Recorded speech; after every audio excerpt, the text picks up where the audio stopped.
Hi, so welcome to another Thomas Westcott podcast. Today you have myself, Liz Marker, who is the payroll manager of Thomas Westcott. And I'm Jake Elms, the payroll operations manager of Thomas Westcott also. Okay, so Jake, we've managed to get through the last 2 years. I know you weren't with Thomas Westcott at the beginning of the pandemic, but you certainly joined us at the end of the pandemic. And I know in your previous payroll position, you went through the chaos that we all went through. Yeah, absolutely. It was very eventful the past couple of years, and it certainly pushed payroll to the forefront throughout the whole pandemic. So, yeah, kudos to everyone involved in payroll. So absolutely, wherever you are. So yeah, very frustrating when you were hearing these lovely stories of everybody on furlough while you're in your bedroom at stupid o'clock at night trying to calculate the furlough. Yeah, exactly. And then the information being changed again, the rules being changed again, countless constant times. Changes, constant updates, and a lot of having to be adaptable and working from home. So many different scenarios and things have changed that we've managed to deal with and come out the other side stronger and better. So absolutely, and I can't, as you well know, the payroll team at Thomas Westcott have been absolutely amazing to have been able to adapt to the situation that we were in. Yeah, absolutely. So, it's been fabulous.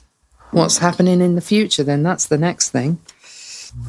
We've got the tax year end that we're currently... we're currently coming up to the tax year end. I'm sure everyone involved in payroll is dealing with the new changes, as well as closing off the current year, processing the final EPSs and sending their employees their P60s. Yeah, that's right. It's and also we no longer have the COVID SSP to deal with. That ended on the 17th of March, and all the claims should have been in by the 24th of March. So that's behind us as well. So if you like, we're starting the new tax year. Yeah. Fresh of furlough and COVID. And away from COVID. Touch wood. Touch wood, absolutely. So what's new in the new tax year then? So we've got the national minimum wage increases. So they've gone up quite considerably, really. When we think that the national living wage is now $9.50, gone up from $8.91. Yes, it's constant improvements in that respect. And absolutely. Hopefully that will help with the cost of living, which we're all aware is constantly increasing as well. And fingers crossed that it becomes more manageable. New wage rates. Sure.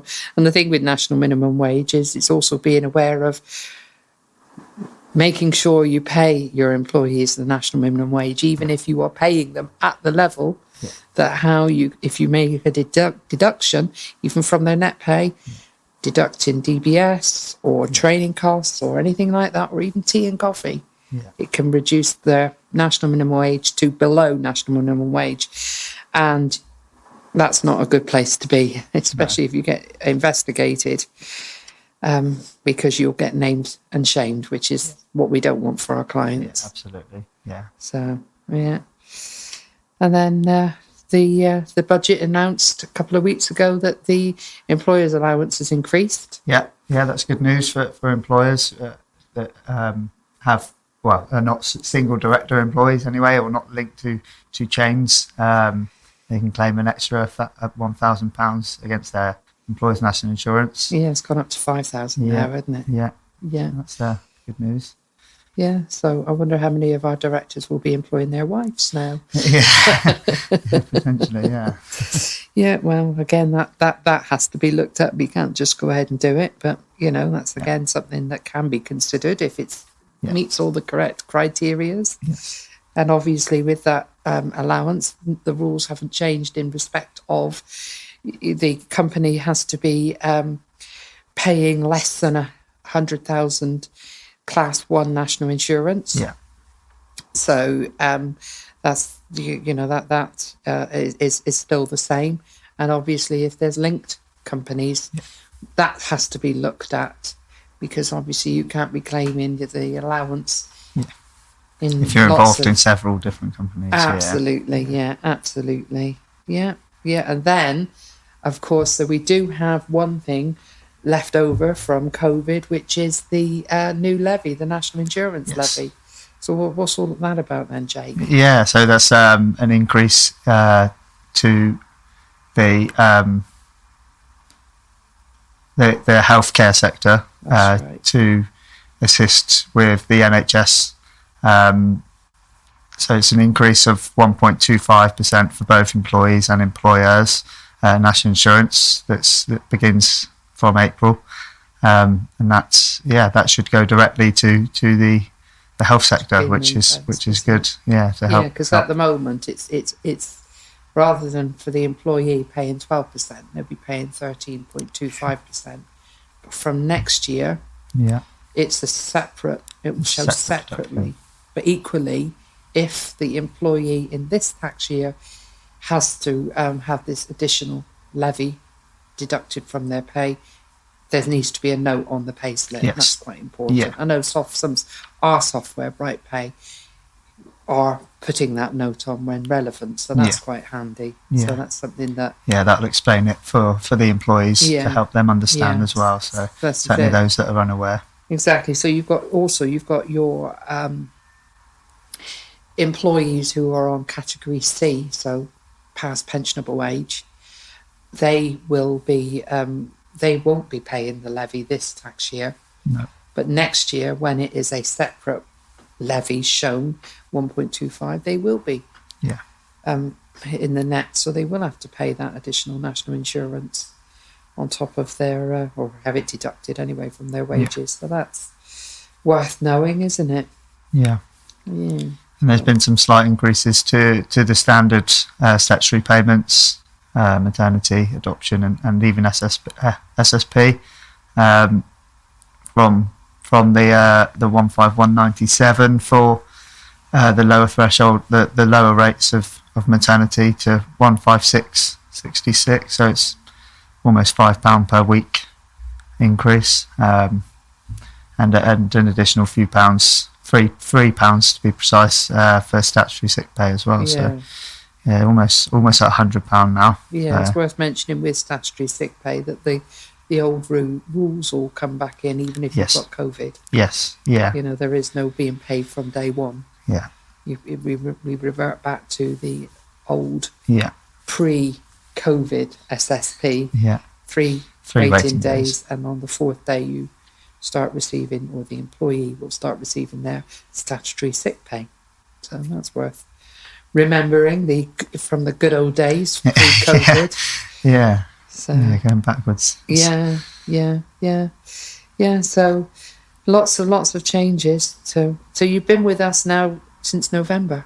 Yeah, since November. Yeah. So I've feel like I've settled in a bit more now. It's definitely been a transition, but yeah. Yeah. So you're from November. Do you know I would have been between Parker Still and Thomas Westcott for 20 years next year. So 19 years this year. My word, I've seen some changes. As I can imagine. Yeah. You know, when I first started, we were doing payroll. We had to write it all. You know, send in the P14s, and payroll year ends were completely different now. In late nights trying to, and then getting the employee to send back the signed declaration so we can then post it off to the local tax office. Oh my word, that was hard. But now with RTI, obviously, times have changed. Yeah, absolutely. Yeah, absolutely. Yeah. Yeah. I mean, so what made you interested in payroll then? It's a bit of a random one. My starting in payroll it just came out of the blue. If I'm honest, I simply saw an advert in the newspaper for an apprentice, trainee payroll position. And I thought, I always enjoyed maths at school, and it was something that I was quite good at. So I thought, why not take a jump and see if it works out for me, and here I am. So it's 12-13 years later, working my way up from from the bottom to the top, I suppose, and just push myself to. You're well on the way, aren't you? Been involved in many changes, like you said. So the introduction of RTI and workplace pensions. The apprenticeship levy, and obviously that's the pandemic. Exactly. Plenty of changes. So we really have been in the driving seat with it all. That's something else, isn't it? I know the government are trying to advertise apprentices, aren't they? They're trying to push for the apprentices to companies to take on more apprentices and have a look at the apprenticeship and funds that they can get, all that sort of thing. I know that is they kind of claim that throughout outside of payroll, but it is something that our clients ought to think about when they are thinking about taking on new people. Because as you well know, if your payroll turnover is more than 3 million, you have an apprenticeship levy that has to be paid across to HMRC. So if you pay it, you just as well get some money. Something back. Absolutely, so it's always worth looking at that. And it helps. It helps the job rates across the country, doesn't it? It's well known that that age group do struggle for employment. So if you can bring them in and the apprenticeship rates are there and they're covered. Well, look at you by the funding. You started as an apprentice, now you're a manager. Exactly. So it's it's worth it, isn't it? Investing in your employees and getting the best out of them. Absolutely. So I mean, I fell into payroll. When I was doing accounts, I'm AAT qualified. But then as payroll got bigger and bigger and more to it, I was doing less sort of bookkeeping and accounts and more payroll. And then now I just don't do. I just do payroll.